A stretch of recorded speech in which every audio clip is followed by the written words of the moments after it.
broadcasting staff, management, or advertisers. This is Pierre Tristam, editor of Flagler Live, with your weekly reality check. In this program's annual year in review show with local media earlier this month, host David Ayers asked me if I liked Palm Coast. I replied with a mix of sarcasm and sourness. It was more of a show-offy attempt to sound clever than an honest reflection of how I felt. After all, Cheryl and I had just returned from Arizona days earlier, and we couldn't have been happier to be back in DeSantistan. When we veered off at the State Road 100 exit to make it back to our P section, this Yonkers of Palm Coast, it truly felt like we were home in the little house on the prairie sense of the term. I never thought it would come to this. If you had told me at any point in the 70s, 80s, or 90s that I would end up in this town, I'd have first challenged you to find this town on any map in the universe. Then, after ITT's cookie-cut suburbs were incorporated, and after Crumble and KB Homes gave us a new appreciation for the cookie-cut, I'd have laughed in your face. I did laugh in my Aunt Marianne's face when I first visited Palm Coast in June 1995 on my way to a job interview in Lakeland. She suggested I didn't have to go to Polk County. I could settle right there and then. Little did she know that 5 years after my Polk County exile, which I survived only because Grady Judd was still under sheriff, that's exactly what we did. By the way, my aunt lived at 6 Cooper Court, right by the Palm Harbor Golf Course. To her, it was a pasture of heaven.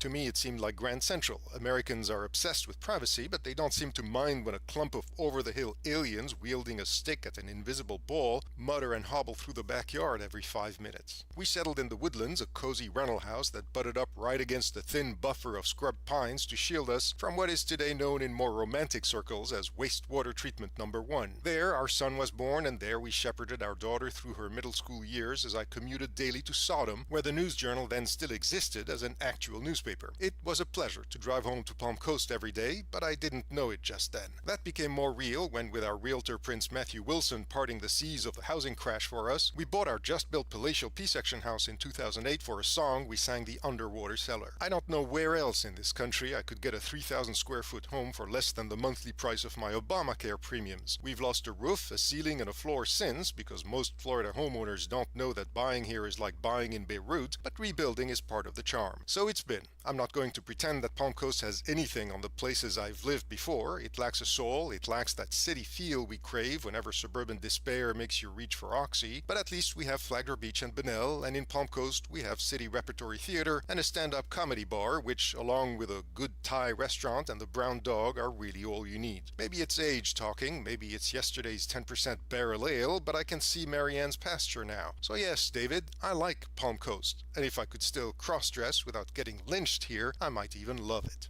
This is Pierre Tristam, editor of Flagler Live, your 24-hour online news source. Thanks for listening. Well, that's a visual. Pierre cross-dressing. What do you think, huh? I didn't know he did that.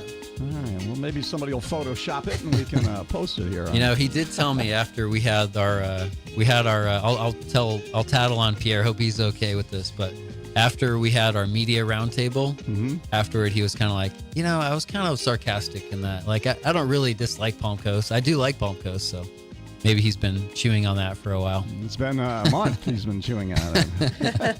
Well, we're glad you're here, Pierre, and glad you're part of Free for All Friday and our community, even though we disagree on a whole bunch of things, but I still love the guys. So, Theresa Pontieri, speaking of love, and happy birthday to you. Good morning. Thank you. Theresa is our vice mayor, city councilwoman, the senior. I can't believe you're the one that's been the most senior city council person we have now. It's crazy, too, because technically it's my first term. So, yeah. So why don't you introduce the dude sitting next to you? Yeah, the dude sitting next to me is the reason I'm celebrating 40 years today. This is my dad, Mike, and he's visiting me for my birthday. So okay, so that's cool. He's sitting up here. Good morning. Good morning. Good to be here. Where do you live? I am a Odessa, Florida resident. That's about 40 minutes north of Tampa.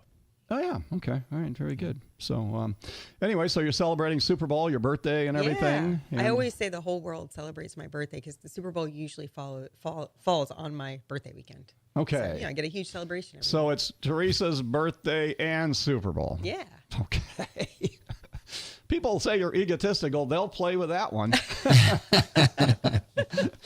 Hey, today we're going to talk about, I want to talk about utilities, and I was going to ask you, is there a utility rate increase coming? And I get this in the mail. Did you get yours, Brian? I don't know. It says I don't open every red, piece of my mail. Public hearing notice, utility rate increase in red, bold letters across the top. You're shaking your head, yeah. Tell us about it. Yeah, so by law, we have to give notice of those types of things when we're going to consider them as council. Everybody knows we've got water capacity issues, utility issues here in the city. We have for quite some time.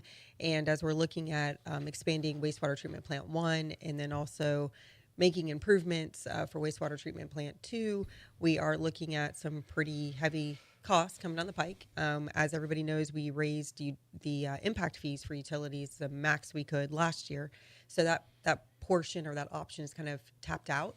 And so now we're looking at, our capital plan, how we're going to pay for these necessary improvements, particularly because we have to comply with the DEP consent agreement that was handed down to us so that we don't get fined every, I think it's month, for our capacity issues. So Somebody said that there hasn't been a rate increase in Palm Coast for 15 years.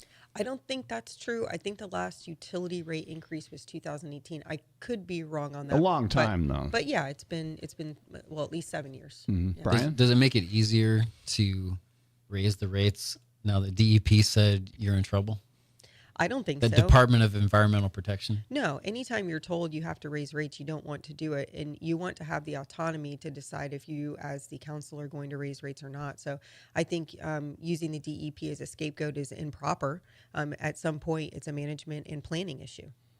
Well, I got a little sneak peek at the presentation that's going to happen next week. It was pretty good, right? The city hired a consultant that understands, can wrap their head around it, and they're going to make a presentation. They are, yeah. So we hired somebody to do what's called a gap analysis. As I'm sure a lot of people remember, we had a utility analysis and workshop last year when we were looking at rates and looking at impact fees and all that.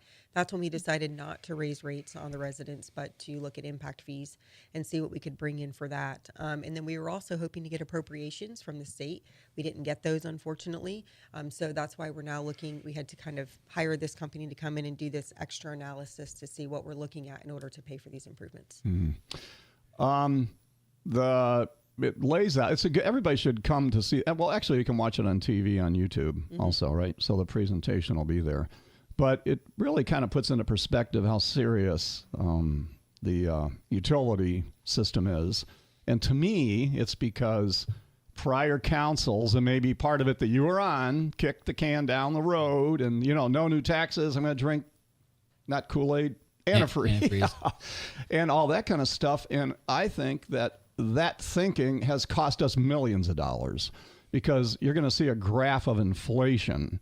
And what could have been done 4 or 5 years ago that wasn't done, it would have been a lot cheaper to do it back then. Well, David, I tend to agree with you in part, but I think the fundamental issue is we if you're going to do smart growth, that takes planning, right? We all know that. You have to plan a certain way for infrastructure needs. And when you annex in property and then double density, it makes it very hard to plan for infrastructure. So you had certain council members say, I would rather drink antifreeze than raise taxes, but I'm going to approve a whole ton of development that's going to cause the infrastructure needs to increase. So when you obviously bring in more people and you put strain on infrastructure, that comes with a cost. So unfortunately, yeah, we are dealing with some pretty tough decisions that we have to make. Nobody wants to raise rates, but we also have to have water in this city. So we'll have to see what the consultants say. Well, the number, I'm going to go ahead and just say the number. I saw $750 million the city needs, right? Well, that's over a span of time. Yeah. So it's a lot of money. And I don't know what that span of time was. It 10 years? I really can't remember. I think it was incremental, like there was some, and then the other like in 2 parts or something. But either way, it's a lot of money. It's a lot of money. And we're still, we as council prioritized the wastewater treatment plants for our appropriations asked this year. So we're still hoping that the state will come through and, grant some of those appropriations requests specifically for water capacity. I'm not holding my breath because I know the purse strings are being tightened up in Tallahassee. But, we'll see and pray that we get something to help us out. Okay. So what's the reaction? Because it's sort of, you can kind of anticipate some of the responses because this is what has happened in the past previous years. Kind of saying like, if the rates end up going up another $8 or $10 or whatever it ends up being a month, we got a lot of people on fixed incomes. We have, we don't have a lot of high paying jobs in the community. And we're going to hear probably a lot of comments like that saying, you're making us pay and we can't afford it. What goes through your mind? How would you react to that?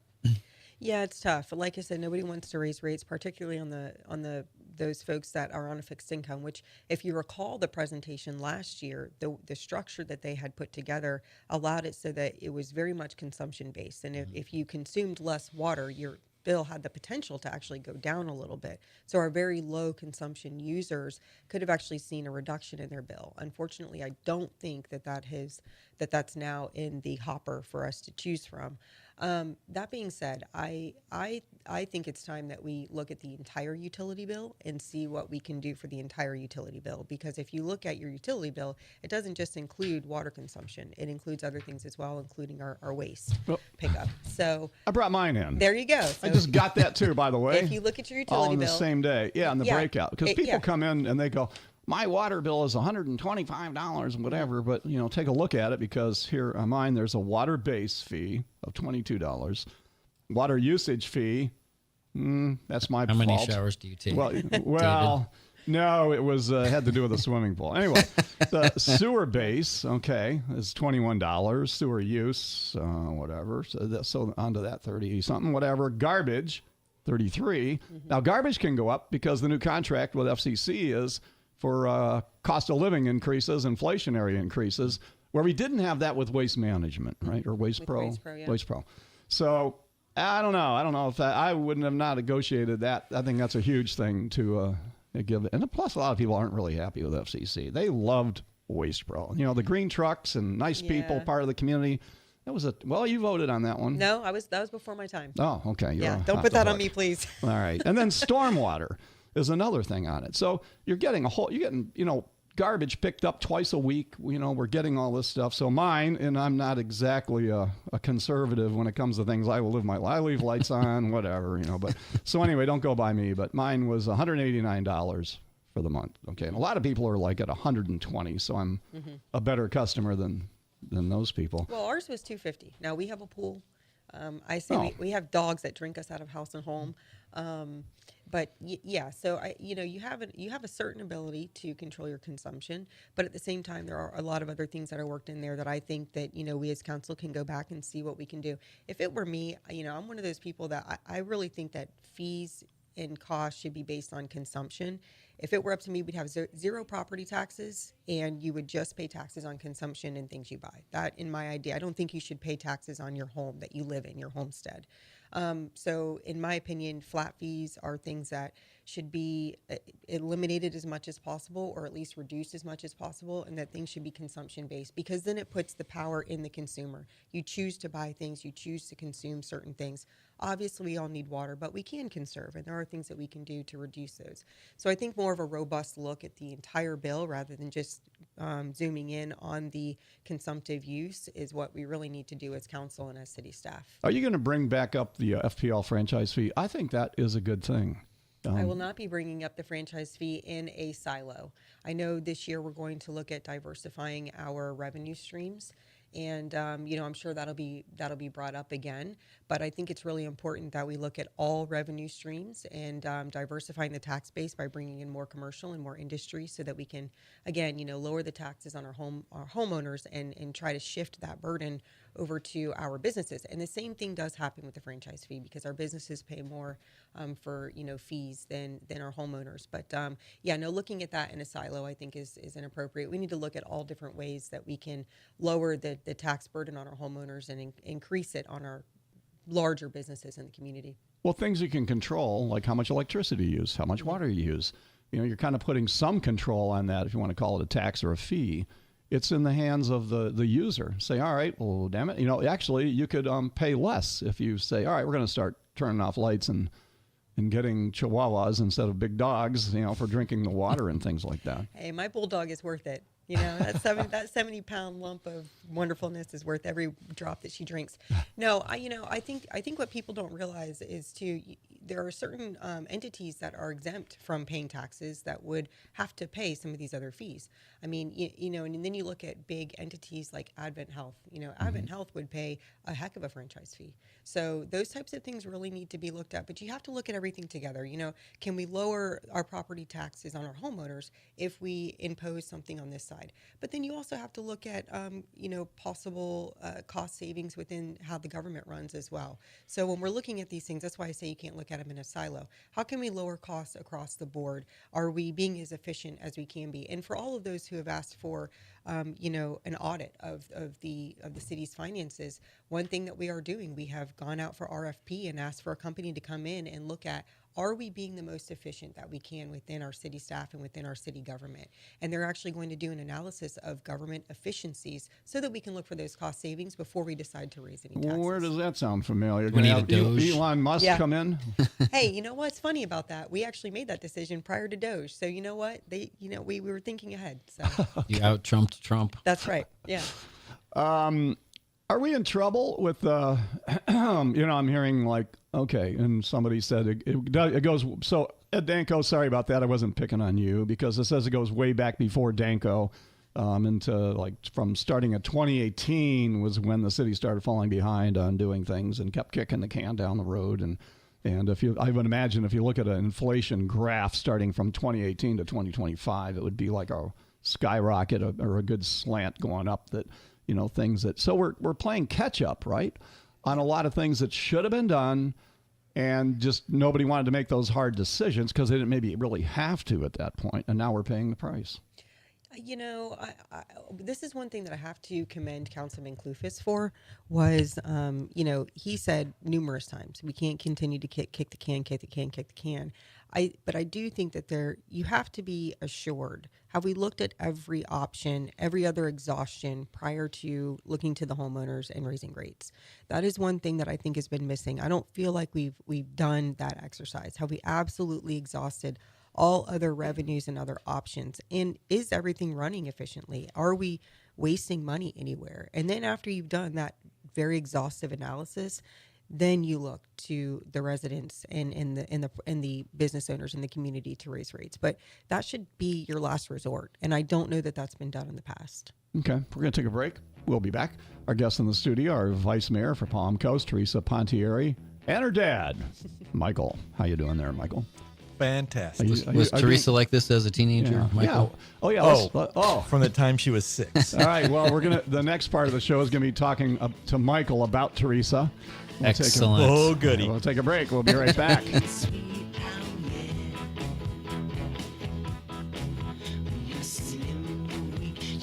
Owning rental property shouldn't be like a second job. At Serenity Realty Group, we handle the headaches from tenant screening to maintenance calls so you can enjoy the income without the stress. Call us today, 386-221-2255, or visit serenityrg.com. No matter what time you reach out to Craig Flagler Palms Funeral Home and Flagler Memorial Gardens, when you call, you'll talk to a real person on the phone. Every loved one is treated as a special person, cherished by family and friends. Hundreds of families each year choose CFP. Learn more about all their services at dignitymemorial.com. Hi folks, Bill Gallagher with SolarFit here. Have you ever thought about utilizing solar power for your home or business? Well, there's never been a better time to plug into the sun and stop renting electricity. How would you like to let your roof start paying you each month? Give us a call at 445-7606. That's 445-7606, or visit us at solarfit.com and set yourself free. SolarFit your life and set yourself free with the sun's free energy. We're back, Free for All Friday. I'm David Ayers. Left to right, we got Michael, Theresa's dad here. It's her birthday, and you're in town for Super Bowl as well, I would imagine. It's her 40th birthday. All right. No secrets in this town. That's so unnecessary. Yeah. So, let's talk. Where did you? I'll ask Theresa here, and you kind of both. Where did you grow up? Where were you born and raised? Well, grew up part of my life in Cincinnati until I was, I think, 6 or 7, and then mostly lived in South Carolina from there. Yeah, I mean, my dad lives down in the Tampa Bay area. Mm-hmm. Okay. And you went to school. Where'd you graduate and all that? Somerville High School, little town outside of Charleston. Yeah. Okay. And then you went to college because you're an attorney, right? I did go to college. Yeah, you have to do that to be an attorney. I went to UCF for undergrad, and then went to Florida Coastal for law school in Jacksonville. And I thought if you didn't have to go to college to be an attorney, if you passed the Florida bar without law school, you can be an attorney. I'm pretty sure you have to have a Juris Doctorate in the state of Florida. I think there are states, though, that you can do that. Maybe Louisiana might be one of them because they've got like some weird common law stuff up there. But yeah, no, I'm pretty sure you have to have a Juris Doctorate here in Florida. It used to be in Florida, you didn't even have to be an attorney to be a county judge. That could explain a lot. Although we're lucky here in Flagler, we've got great judges. Yeah, no, but I mean, back in the day, when it was more pioneer, but no, not long ago. I think in the 70s, like some guy who was, like a local town doctor and had some wisdom or whatever, they voted him in as the county judge. We've come a long way past We that. have, yes. Okay. Well, if you're an attorney, why do we have a city attorney? Well, the city attorney's job is to defend the city council and to represent the city council. I represent the people. Okay. That's the short answer. Okay. What kind of law do you do when you're not being a council person? A lot of business litigation, real estate law, family law, and then anything with regards to contracts. If it goes to court, if it's not personal injury or med mal, I pretty much do it. So how was Theresa as a kid growing up? Their dad, Michael? So Theresa was actually born on an Air Force base in Idaho, where I was stationed at the time, and always been thinking and planning, always ahead of the others for her age. Was she born early? She was born right on the right, day. exactly on time. Right, exactly on the day that our Air Force doctor punctuality. said she would. Yeah, and she's always been ambitious and always been a go-getter, very, very competitive. Yeah. So tell us what was the thing that comes to you where she got in the most trouble, where she did something really stupid? Oh, this is great. It's only an hour show, so I'll be selective. Theresa, she never really did get in trouble growing up. We were talking the other day with some friends, and I think her and her brother combined probably got spanked 5 times. That was a long time ago. That was like 30, 40 years ago. Well, here, do you remember being spanked? I do. I remember one time in particular being spanked. My dad would just give us a look, and we pretty much got in line when we were kids, so it didn't take much. Yeah, clearing the throat. So you held it back, like, okay, that was because some people, they spank all the time, and all right, doesn't mean anything. But so that was, when you got spanked, it was memorable. Yeah. Pain at 6 years old on the backside. Yeah. It is very, very efficient. So, of course, today you're incriminating yourself. Yeah. That's all right. I turned out okay, I think. I don't know. I think more kids should be spanked, Yeah. And to me, it's okay to do it in the grocery store with cameras and people watching, but. Yeah. Now that she has a 9-month-old, though, she'll get to see what that's like. Yeah. Well, Okay. no. So she was a good kid. She was goes around, comes around. She really was a great kid. Athletic? Over athletic. Did you ever spar her in martial arts? Oh yeah. Yeah, that's Talk so about fun. that. She would just kid around and punch me and stuff like that when she was a teenager, and I wouldn't say anything because I was embarrassed. But I'm gonna tell you, damn it hurt. She has a deceptive reach for somebody that's 5'3". So yeah. Yeah, because you were like a world class. I mean, whatever was it? I was on the United States karate team for about 9 years competing. Yeah, it was awesome. All right. Got to go all over the world and see a lot of things, meet a lot of people. Got to see exactly how lucky we are to live in the United States. Because when you go to true abject poverty when you travel overseas, and so it was really eye opening at a very young age. But I got to compete. It was awesome. I think we should try an experiment. I could put this water bottle on your dad's head.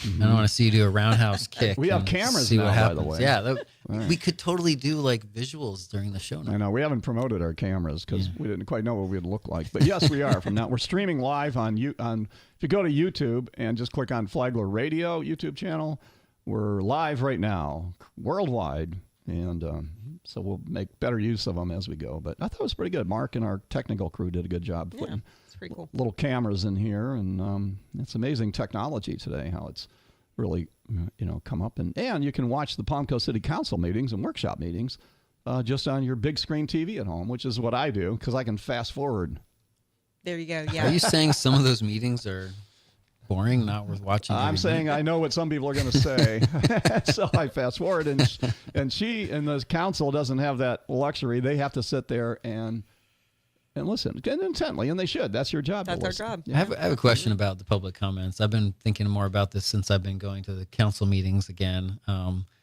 So what is the law about, I mean, if someone gets up in city council, it's all like public record all of a sudden. Mm-hmm. It's and somebody could make a serious accusation, which we have seen in the past couple of weeks. People are making like, this person is a criminal kind of stuff. Which is they make statements that are a lie. Yeah. It could be that they think it's the truth, but it's wrong, false. But is there ever a situation where someone could be,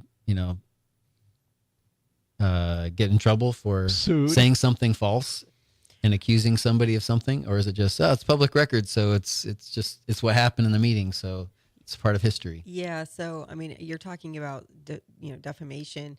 If it's somebody's opinion, it's protected. If, we're limited public figures now as city council members. So there's an elevated standard that you have to meet in order to be, being in the news, defamation laws, generally speaking. So for the most part, things are not actionable. But, sometimes people step over the line, I'm sure. I mean, I don't think that, I think us putting ourselves in that position, and even staff, they know that they're going to be critiqued heavily, and that's part of the job. So is it, when people get up and you see they make a statement that they may believe is true, because somebody told them and they go, hey, I was told this or whatever. And then they make a statement and then it goes unchallenged and they go, okay, thank you for your comment. Next.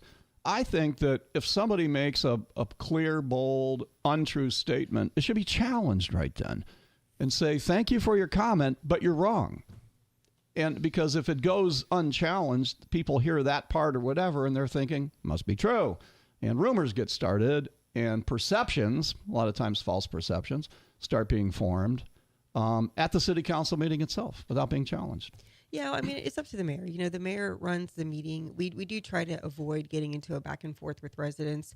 One, because we have really important business that we have to get to, and you don't want there to be distractions on, doing a back and forth. I don't really think that that's healthy for the forum.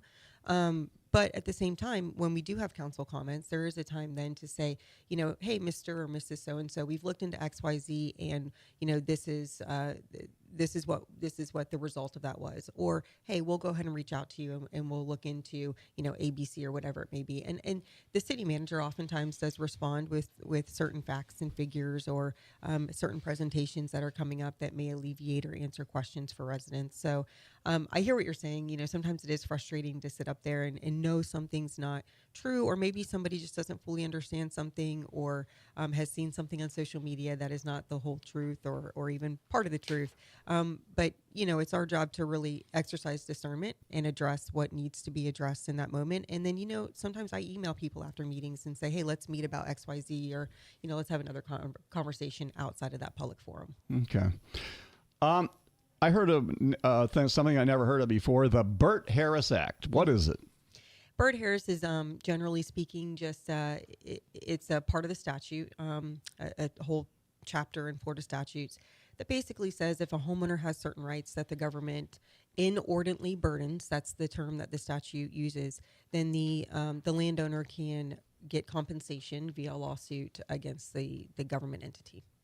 And the Cascades has notified, you brought this up in the end of the meeting there, mm-hmm. and there could be probably will be litigation over this, right? Or some kind of negotiation coming up. So explain, okay, so basically what you're saying is if you own land and a government or an entity devalues your land, you have a right to recoup that loss or misuse or whatever you call it, where you were cheated out of the proper use of your land, and then you have some recourse. Is that generally true?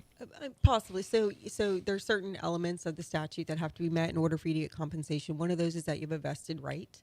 You have an entitlement of some sort, or there's a reasonable assumption to a right to the land, and the government has to actually inhibit your ability to engage or to take advantage of that vested right, that entitlement that is in place at the time that you are trying to exercise that right. So, but like I said, there's more details and elements within the statute that have to be met, and there's case law to further flesh out some of the details that the statute don't address directly. So the Cascades developer is crying foul, right? That you guys had, and stop me if I'm wrong here, but was it this? It was annexed into the city to build this development. They were approved for X amount of units, and then the city of Palm Coast came back and said, "Now we want to cut it to 400 and some instead of 800 and some." No, they weren't approved for anything. They were, so in the county, when they were a county, they had 416 units. They came into the city and asked for 850. They never had that 850. They only had the 416. So they're basically suing us, saying that they were entitled for some reason to the 850 units. That's the long and the short of it. Okay, and so it will go to what happens next. So that's kind of the That's first. up to them. I mean, that's the first friendly shot over the bow, saying we feel like we've been cheated, that you guys treated us bad. We're not getting the full value that we were.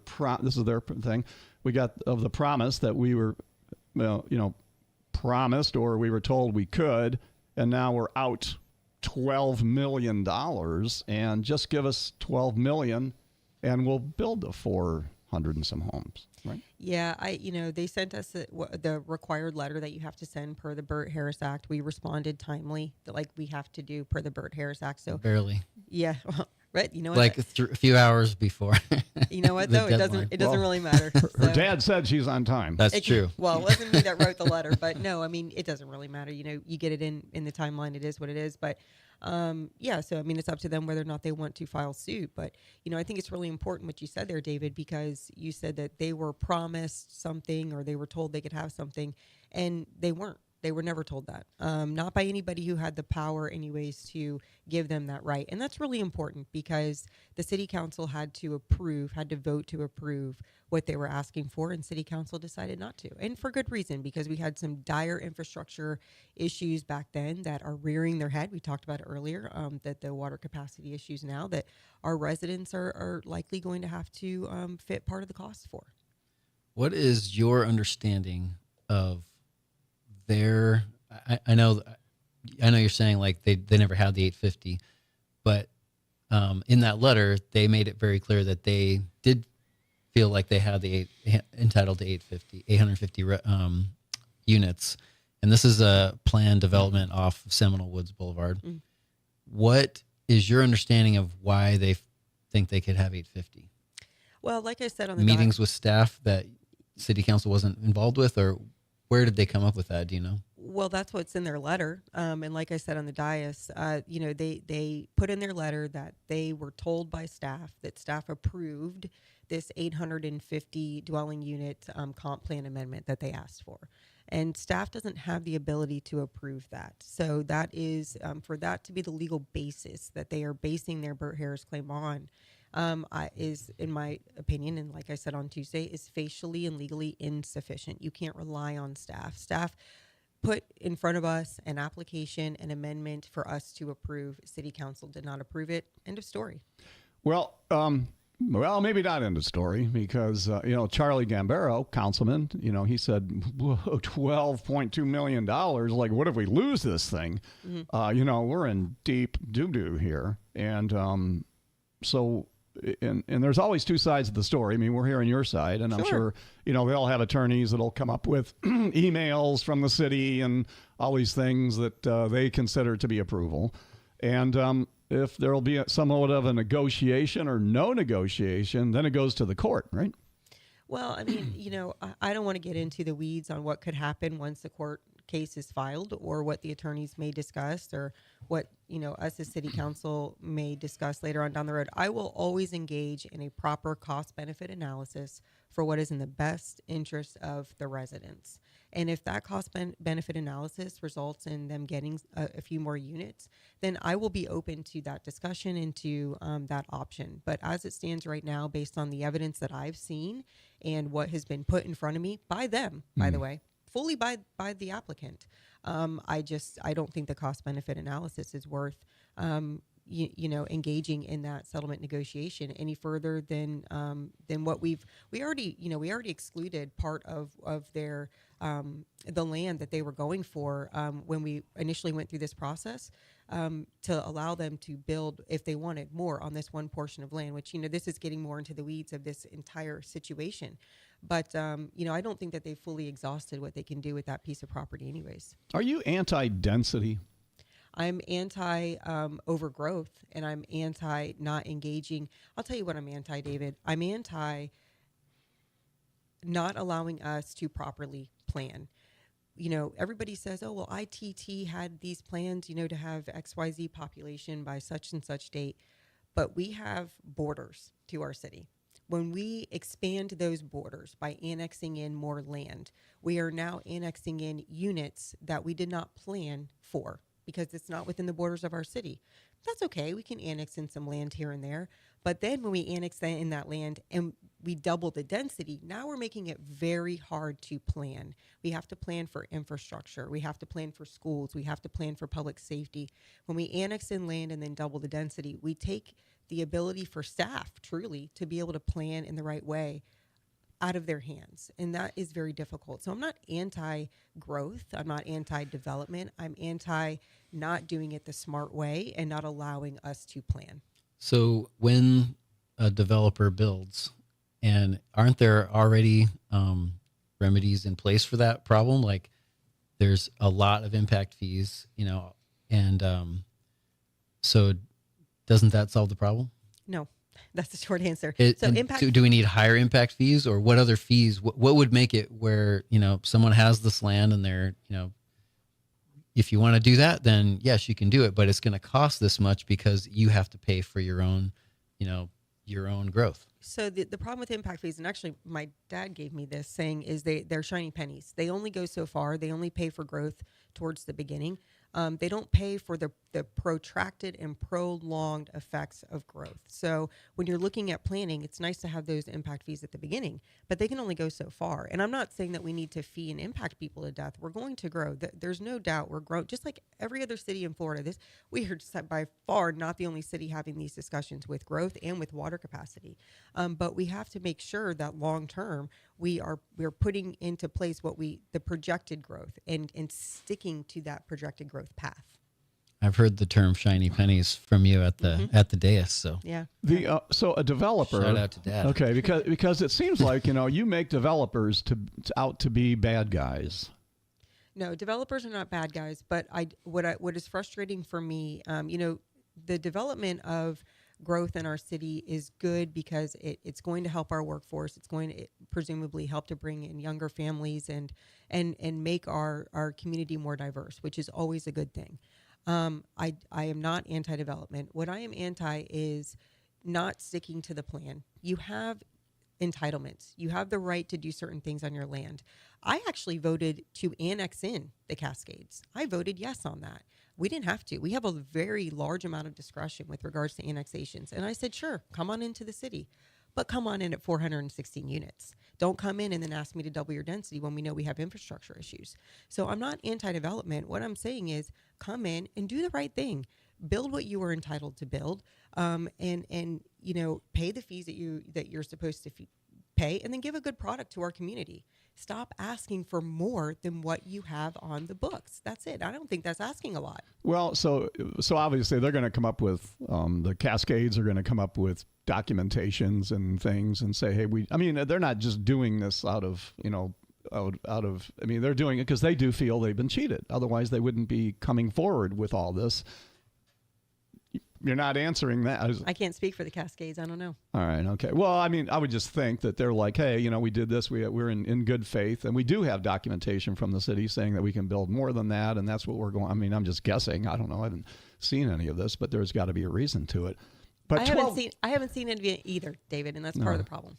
So $12.2 million. You'd think it would have been brought up in the first place. You'd think, yes. So, but I'm going back to Charlie Gambaro and Ty Miller, our other councilman. He was kind of like, yeah, well, all right, Theresa, you convinced me. So you got a 5-0 vote to deny and to go ahead with the Bert Harris, whatever. So it's going to go somewhere from there.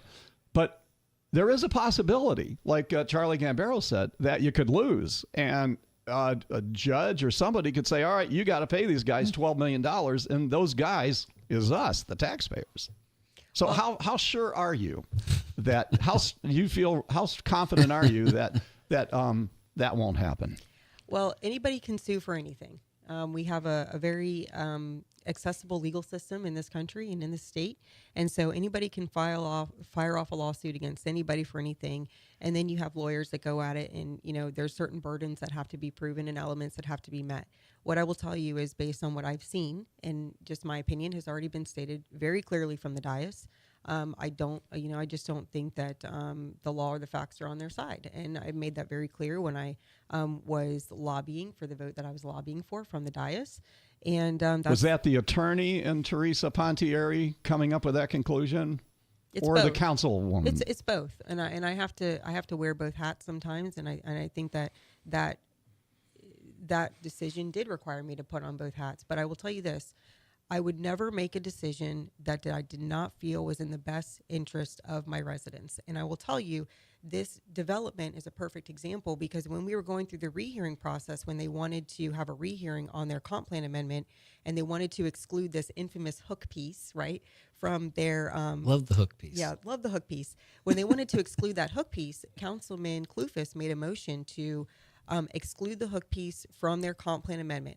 I honestly did not believe that hook piece should have been excluded. I honestly believe that when they made their application, they knew what they were doing. They knew they were including the hook piece. We had 3 hearings on it. They knew exactly what they were going for. They didn't get their way. They filed the motion for rehearing and then said, oh, well, we meant to exclude the hook piece. I honestly thought it should stay the way it is. But I engaged in that cost-benefit analysis for the betterment of my residents and said, you know what? Fine, I'll vote to exclude the hook piece. Why? So we didn't get sued. And that was about 100 homes, or less than 100, 98 homes that was possibly at stake there. Correct. But this time, now you're talking about 400, and you're saying that's not worth the cost. Well, because at that point, I thought, that cost benefit, a little bit different. I could see a little bit more. I still feel like the facts would bear out in our favor, but it was a little bit more malleable. This is not, in my opinion. Now, again, have I seen every single email back and forth? I haven't, but when you look at, I think, what we've looked at so far, that cost benefit's not there. I have a question again about the whole procedure of that, because, and a resident mentioned this, and I was kind of surprised by it. I put it in the news story, pointing out that there wasn't a presentation by the city attorney about this whole situation, and the Cascade attorneys, they didn't really need to make a presentation because they wrote the letter 3 months ago, or 89 and a half days before the vote. But my question is kind of leading into the city manager question somewhat, of what do you want out of a city manager? Because in my opinion, we kind of had, don't you want some advice from the attorney? Don't you want some advice from the city manager? Like, don't we want to have, these are the 2 people that you guys can hire, and they basically said practically nothing. And I know Lauren Johnson is the acting city manager. Maybe that's part of it, but it seems like I'm a little bit unsure what the city council wants the role of the new city manager to be, especially in that situation where there was no input in a really, really big decision. So we did have individual meetings with the city attorney and the city manager the week before that to talk about the facts and what the law says and all of those things. And I think the city attorney was just being reserved in that moment because he didn't want to disclose what his advice to us was. I think that was the prudent thing to do because he had already spoken to each one of us individually. The city manager, same thing.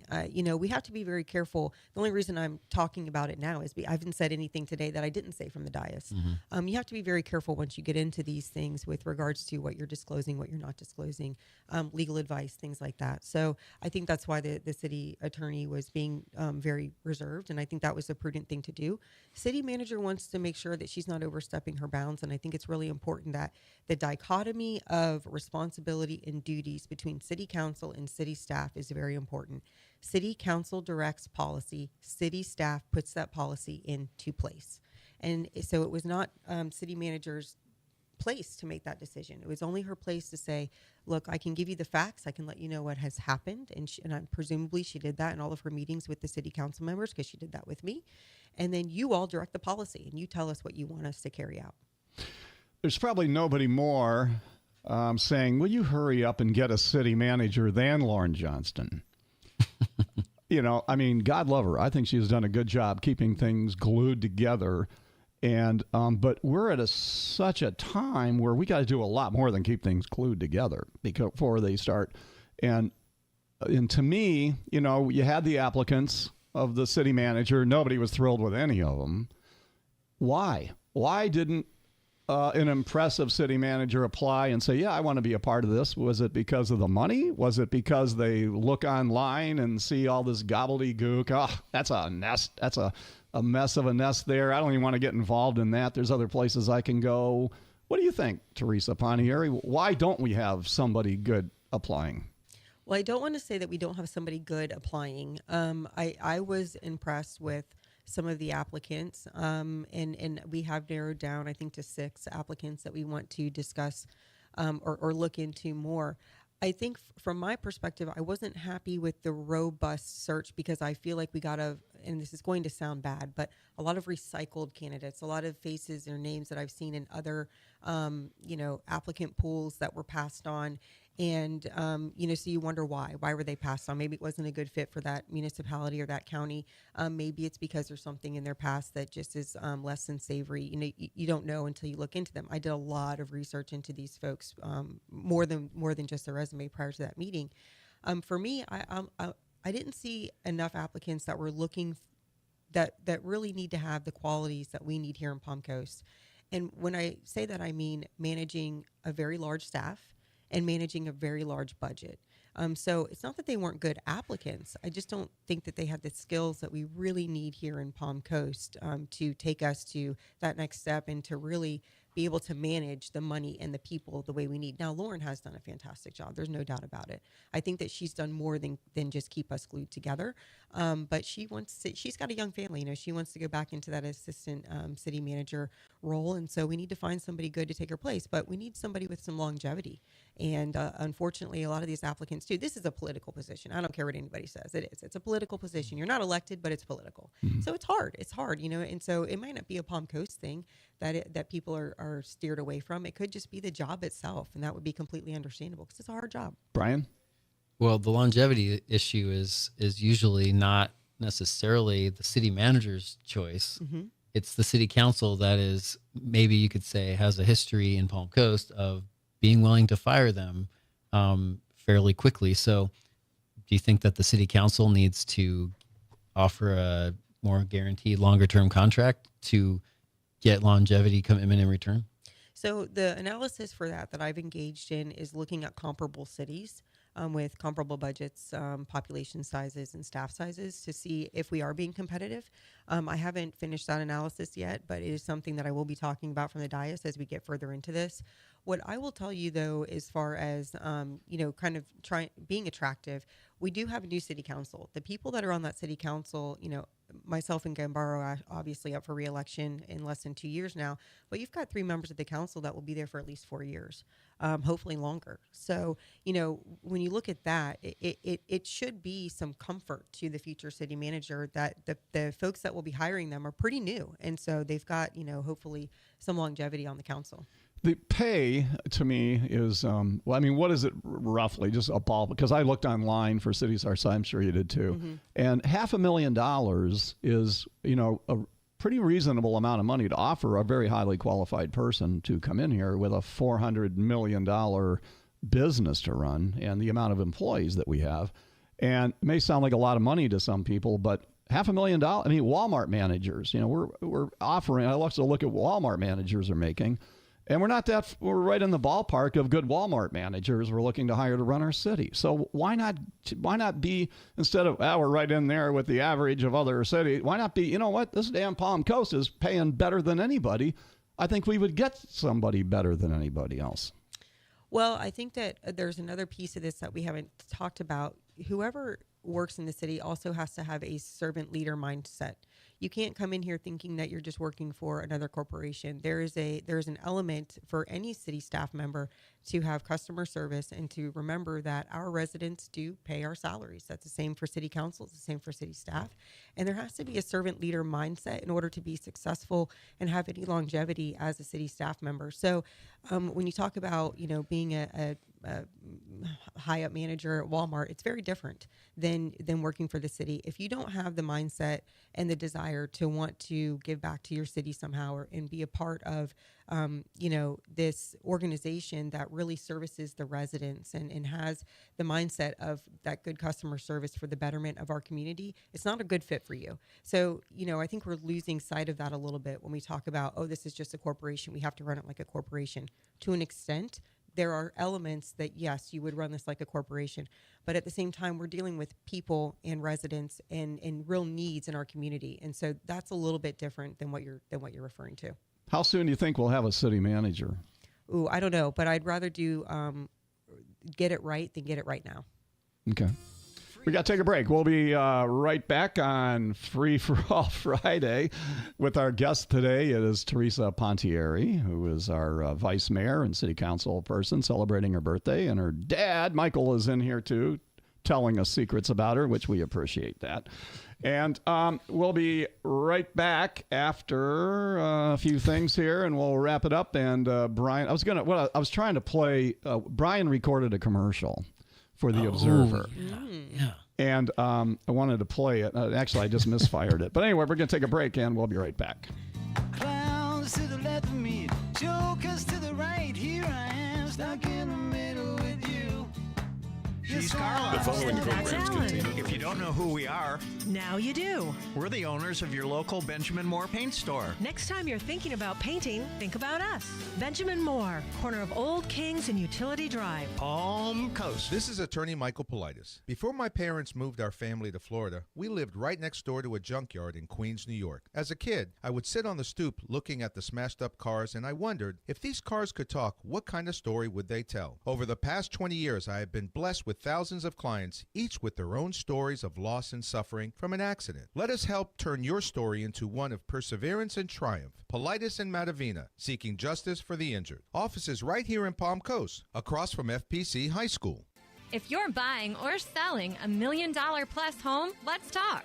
Hi, I'm Ashley Stover, your go-to homegirl with Florida Homes Realty and Mortgage and your certified luxury home marketing specialist right here in Flagler County. I've got cash buyers from Miami to New York looking to move to the Palm Coast area. Call me anytime. My cell phone's always on.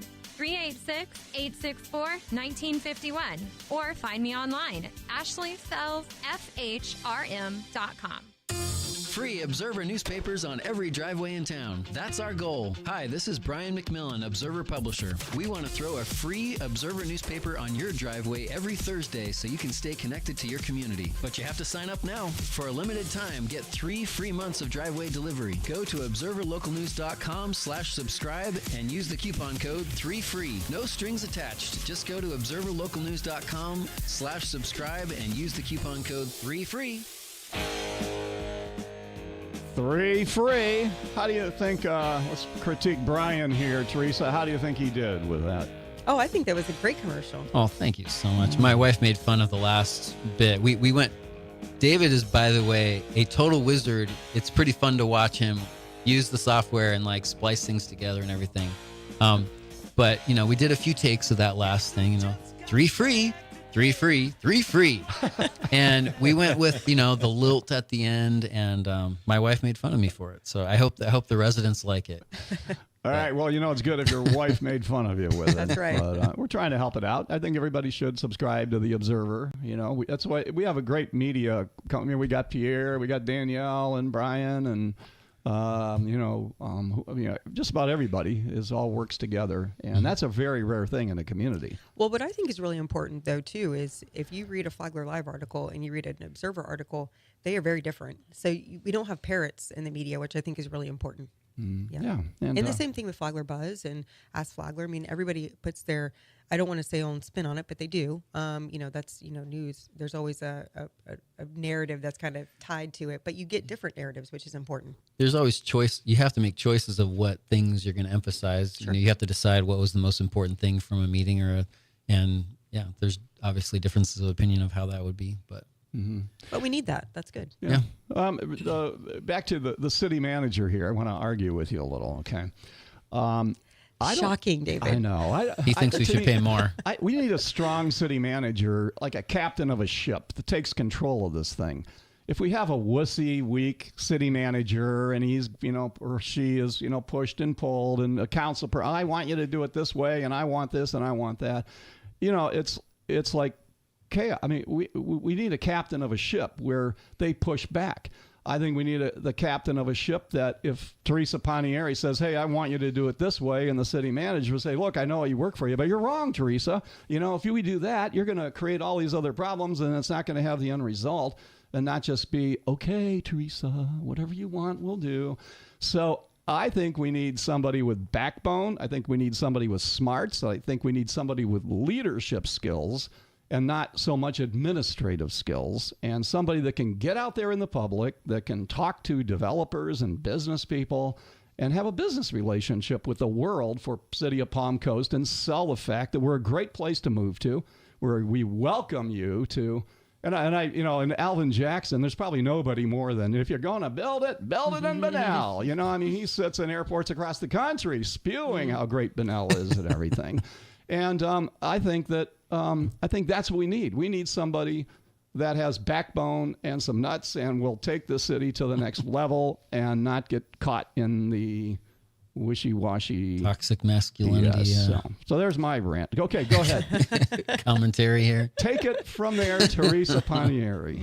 Some might say mansplaining his. Someone with nuts. That's what we need, right? Yeah. Okay. Okay. So lots to unpack there. I'll try to be super concise. So first, one person on city council can't direct anything. We have to have consensus from the dais in order to direct any type of policy to city manager and to staff. So that's really important.